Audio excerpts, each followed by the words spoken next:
Pour vous prouver que la cuisine crue est rapide, facile, autant que délicieuse, je vais vous montrer comment on fait en un tour de main des maquis.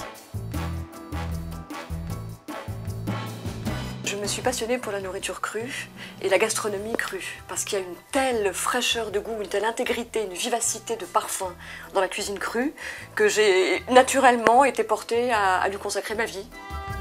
Je pense qu'on ne peut pas prétendre connaître les légumes quand on ne les fréquente que cuits. La richesse des parfums, l'explosion en bouche, la façon dont vraiment, en 3 dimensions, les goûts se succèdent et se répondent et rebondissent en bouche, c'est phénoménal. La cuisine, ça demande beaucoup de rigueur, beaucoup de régularité, beaucoup d'engagement. Et le métier d'actrice aussi.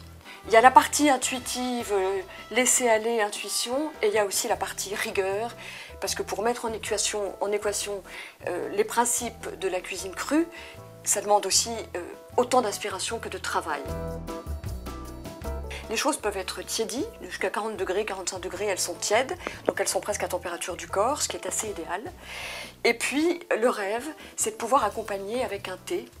Et là, il y a une rencontre, une relation intime et extrêmement bouleversante entre le thé et la nourriture crue. Je prétendrai jamais que c'est bon pour la santé ou pas. En tout cas, je sais que moi, ça me rend joyeuse et ça me donne une énergie considérable que je suis heureuse de mettre en œuvre pour partager cette cuisine crue.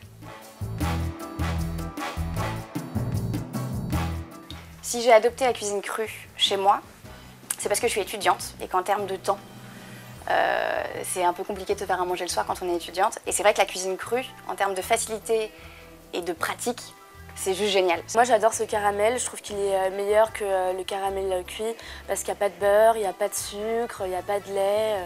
Enfin, tu n'as pas non plus dévoilé la recette. Hein? Non, pour la recette, sur le site. Voilà. J'en dirai pas plus.